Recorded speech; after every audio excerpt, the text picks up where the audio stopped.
Hello everyone, welcome to our channel. Today we are reviewing Blossoms of the Savannah by Kulet.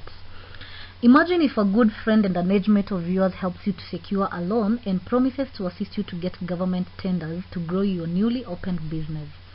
With the loan money, you're able to put up a good business in your rural area as well as build your family a great home. When all is said and done, you lose your job. Chances are you'll venture in your blossoming business and settle your family in the newly built house. Unfortunately, your so-called friend falls in love with your teenage daughter at first sight and wants to marry her. Actually, as a matter of urgency. What will you do? Will you give out your daughter for marriage to your age mate? Or will you risk losing the government contracts and have your loan guarantor withdraw and save your blood? Let's assume you opt to give her out. How will you bridge the matter to her, your friends and family? What if she refuses the offer? As a young girl, suppose you realize that your parents have been planning to marry you off to an old man and will stop at nothing, yet they know you've been looking forward joining university for your degree. Your husband-to-be, although old, is thinking rich, drives the biggest machines on the land, lives in palatial homes, dresses executively, and lives a luxurious life in general. Apart from his looks, which might be negatively influenced by age, he is a dream husband to many girls and ladies. Will you get married at the expense of your education, or will you go for your studies, thus ignoring your parents' wish and plan? That is the story of Blossoms of the Savannah. The novel revolves around the conflicting cultural differences between the native and the modern Maasai people in Kenya. The Blossoms of the Savannah was published in 2008.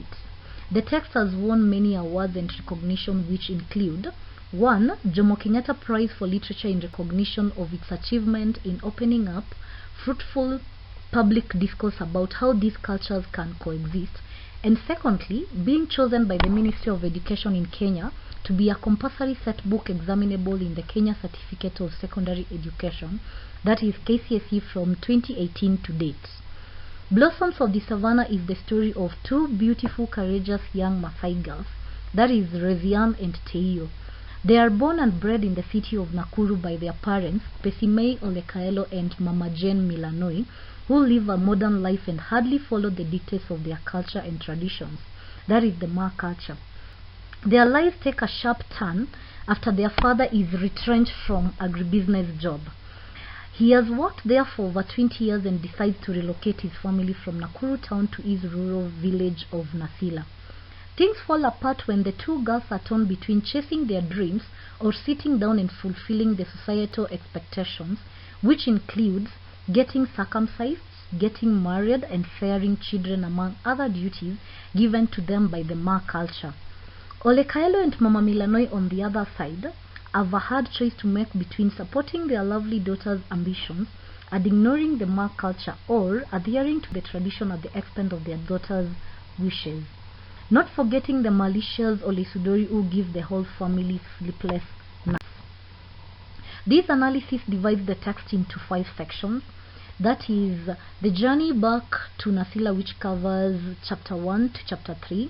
Then we have the homecoming for the Olekaelos and the culture shock for the family, which covers chapter 4 to 6.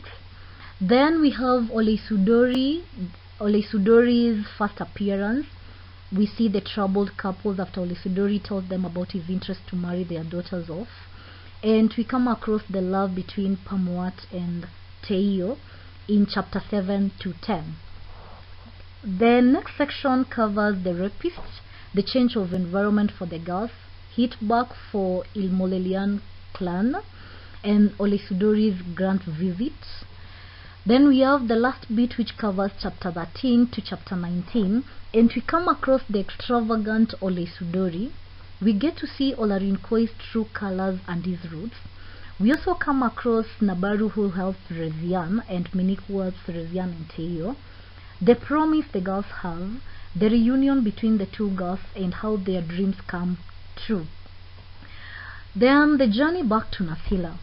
The novel Blossoms of the Savannah begins with the family of Pesimei Olekaelo relocating from Nakuru town to their rural home in Nasila.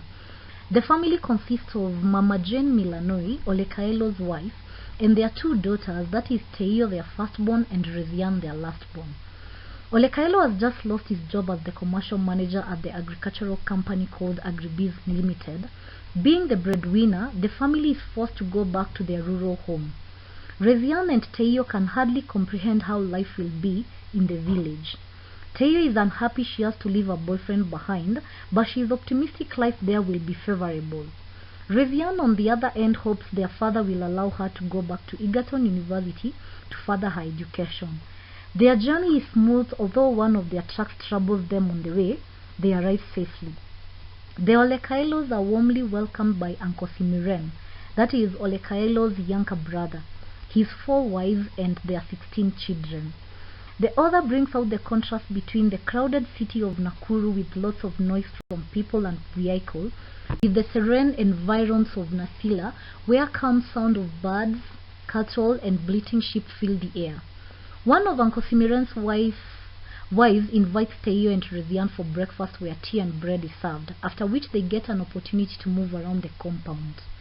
The girls notice that there are 4 houses which they presume belong to each of their uncle's 4 wives. They come across Yeyobotor, the eldest wife, who introduces them to their 16 cousins.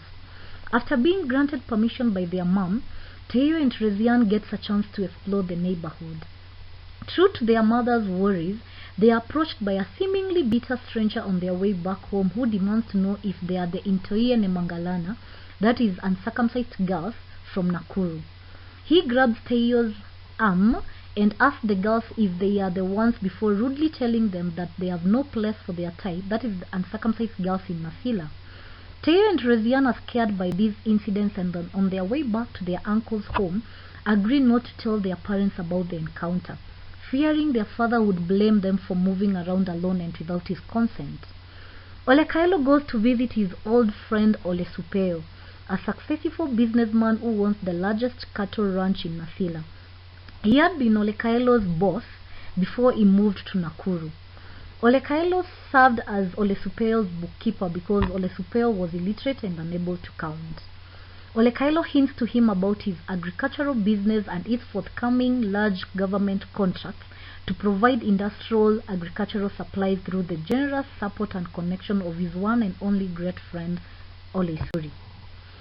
Although Ole Supeo is happy about Olekaelo's progress, he wants him to be careful with the corrupt man Ole Sudori and keep his daughters away from him, for he is a she-goat. He further asks if he is corrupt. Kaelo unconvincingly denies the accusation. Later, Olekaelo's family moves into their amazing new home in Nasila. Surprisingly, they discover that their new home resembles their first old flat in Nakuru. Teio and Rezian begin to unpack the many boxes of their belongings. Then part 2, we have the homecoming and the culture shock. Kaelo's family finally organizes a homecoming ceremony which is a success. The elders receive him back into the community, pleading with him to fully embrace the culture of his people. Mama Milanoi and her 2 daughters are warmly received by Nasila women. During the ceremony, the girls are confronted by the same man who accosted them when they were taking a stroll around their uncle's home. They also get to learn from the old man Ole Musaka that Minik the Makirire was a wasp, and according to Nasila people, due to her spirited fight against circumcision and early marriages in the area.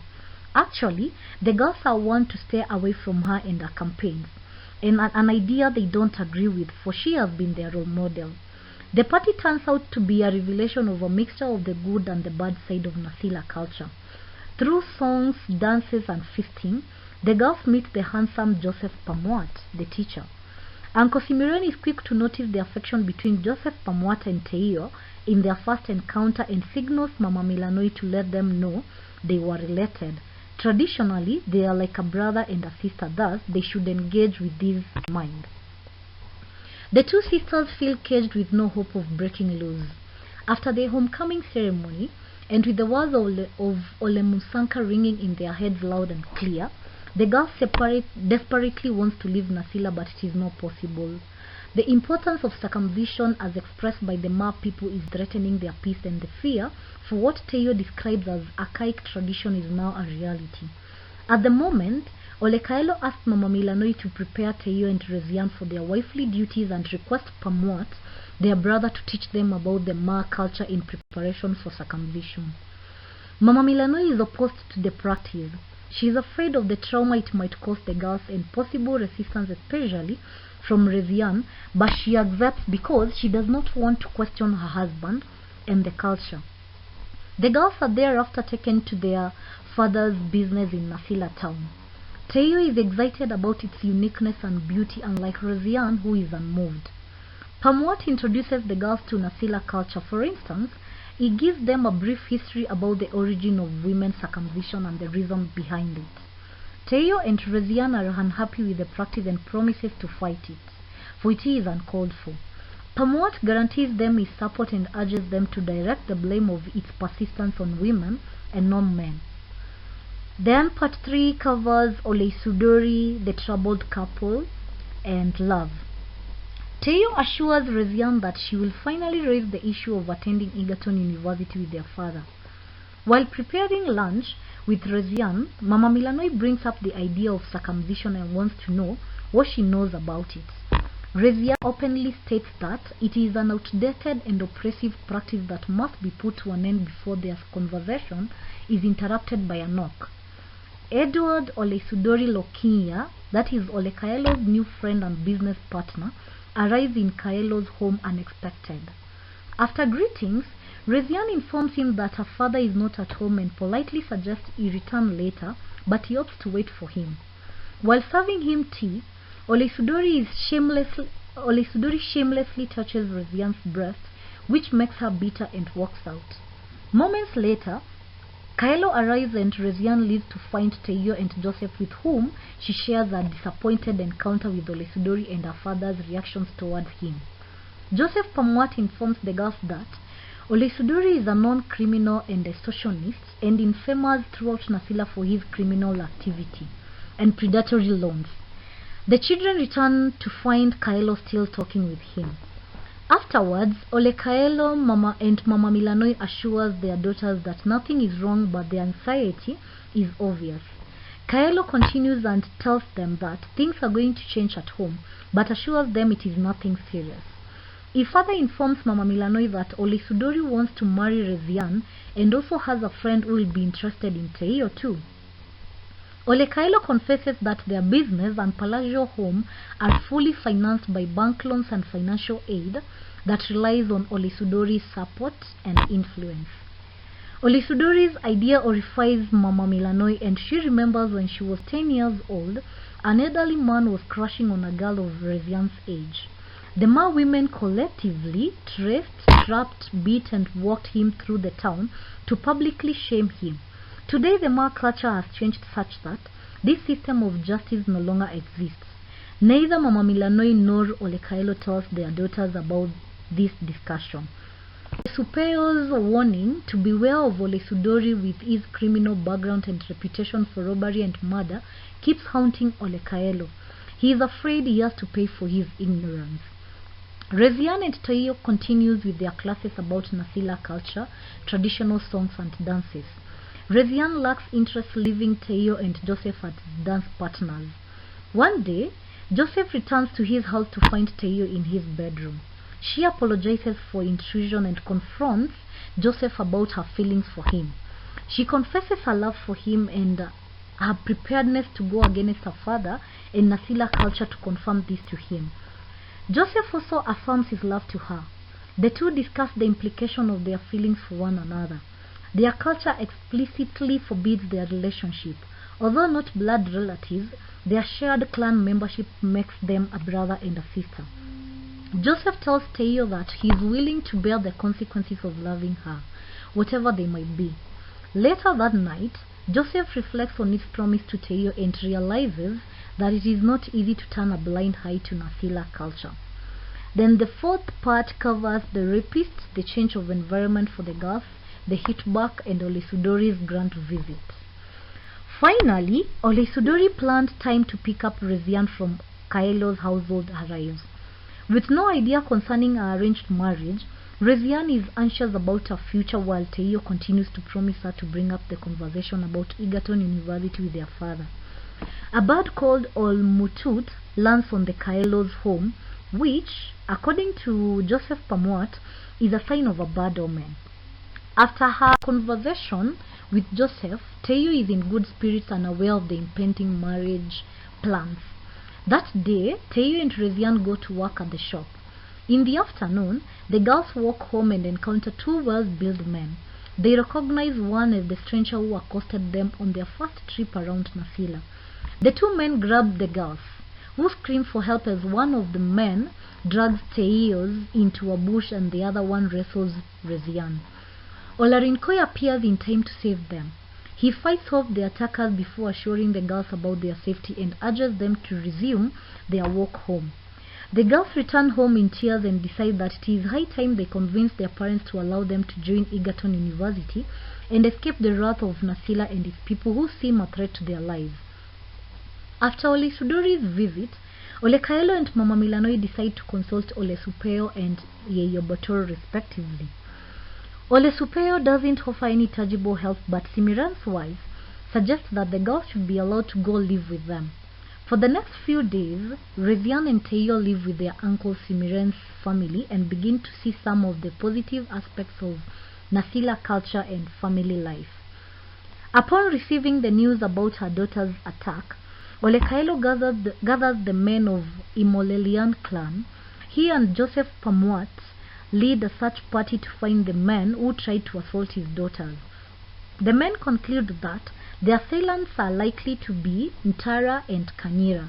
The mob eventually tracks them down and confronts the two men who grovel at the feet of the two elders, which demand their life to be spared, for they are remorseful according to dictates of the Ma culture. The two men are beaten badly but not killed. In a strange twist, Olekaelo discovers that Ntara is actually Teo and Rezian's cousin on their mother's side. Hence, sparing the young man's life turns out to have prevented major escalation and intertribal war. The two boys are fined 2 efas each. Meanwhile, Olekaelo begins to realize that he is powerless against Olesudori and can do nothing to stop the marriage from occurring, short of losing his business and his home. The two girls learn of the punishment and demand the boys to be taken to the police and tried for their crime, but their mother calms them down and normalcy is resumed. Olesudori visits Olekaelo to pay his dowry for Rezian and specifically asks to be served by her together with his friends. Rezian is reluctant. However, after so much persuasion, she concedes and together with her sister, they impress the guests to the pride of their parents. Olesudori brings expensive gifts for every member of Olekaelo's family. Kaelo and his wife are amazed and humbled by this generous act, although the girls have their own reservations. Olekaelo tries to speak to his daughter, Rezian, afterwards about her future, with an intention of breaking the news about her marriage to Olesudori. Rezian is excited, thinking the father has at last considered taking them to Egerton University. This upsets Olekaelo and ends the conversation, yet again avoiding the issue of her marriage. Then we have the last section, which covers chapter 14 to 19, and we come across the extravagant Olesudori, Olarinkoi's true colors and fruits. We get the help, the promise, reunion, and dream fulfilled. Olekaelo gives the responsibility of preparing lunch and waiting for Olesudori to Rezian. Although she is reluctant and can't understand why her father and Toyo would not be around to help her deal with the monster, she accepts. On arrival, Rezian is composed and entertains Olesudori to his amazement, with the name of knowing their plans. Excited by her hospitality, her husband-to-be opens up and tells her how much he loves and adores her. He further continues and promises her that he will take her back to university immediately after being man and wife. He promises to do anything within his power to make her life the most enjoyable. Rezian is anchored by this revelation and promises him she'll only get married to him over her dead body. Olesudori confirms that she is to be his wife after paying a bride price, and before that she must be circumcised. Rezian can't control her emotions. She leaves him in the compound and runs to her father's store and tells him that she does not want to marry Olesudori but wants to go to Egerton University.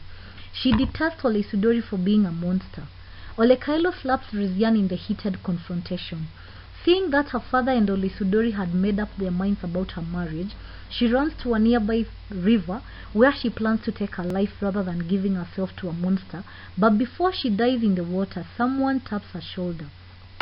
She turns back to see Olarinkoi, her savior. He is sorry for her misfortune and begs her to trust him to save her from the situation and take her to the sheep farm run by Minik the Mekerere, an opponent of female genital mutilation who takes in gas in a situation. Rezian agrees and Olarinkoi organizes a lorry that takes her to a small abandoned shack in a remote location after spending a night at an old woman's house. On arrival, he orders her to prepare dinner before leaving.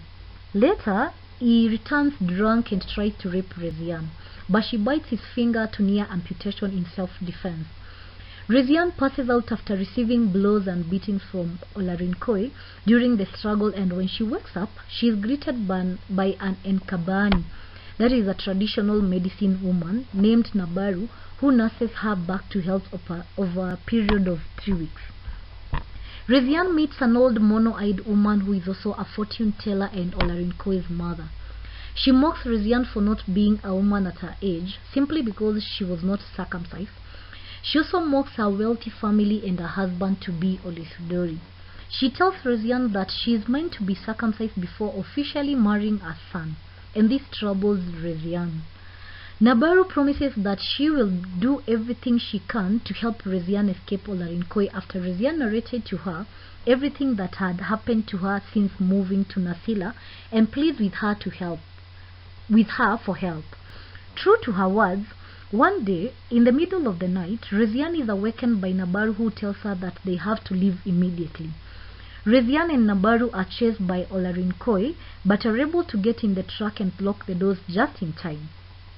3 motorbikes catch up with them as they wait for their lorry to cool down on their way. One of the riders is Minik, who also recognizes Rezian, having seen her picture in the papers which advertised her disappearance and promised a big reward to whoever who would find her. Minik orders the driver to take them to the farm so that they could move. After a long journey, the two arrive at a large sheep ranch, where they are met by Minik, a sheep farmer and a staunch opponent of FGM and early marriages. Minik agrees to let Rezian stay at the farm and promises to try her best to ensure she achieves her dream of going back to school. She also grants her wish of allowing Nabaru to stay in the ranch too, for she had no place to go back to. Minik tells Rezian that there is a girl being rescued from Nasila who was being forced into a marriage and circumcision. When the rescue team returns to the farm, Rezian discovers that the rescued girl is Teio. The two girls are happy to be reunited. Although the team arrived too late for Teio to be saved from circumcision, they are able to prevent her marriage to Olesudori. Unfortunately, the two girls learn from Minik that during the rescue mission, Joseph Pomoat was killed for helping Teio escape. Minik also promises to help them to go back to Egerton University and ensure they are safe, which she fulfills. Minik organizes a farewell party for Rezian and Teio in the ranch. It is graced by 500 plus rescued girls and the ranch workers. Everyone is excited, especially Rezian and Teio, who can't believe their dreams are about to be realized. The party is rudely interrupted by a fleet of vehicles which arrive at the farm, headed by Olesudori and his bodyguards. They approach Minik. Olesudori informs her that he has paid dowry for the two girls, that is Teio and Rezian, but only demands to be given at least one of them. To his surprise, she courageously vows that none of the girls will be handed to him for marriage and commands him to leave her compound. Olesudori and his people are shocked, adamant, and want to force their way to get the girls, when hundreds of farm workers and girls join together to fight them off. They are forced to flee to save their souls, but their cars are badly damaged by the bitter crowd. The novel ends with Teo and Rezian in company of Minik excitedly headed to Egerton University to pursue their degrees, after managing to blossom in a savannah.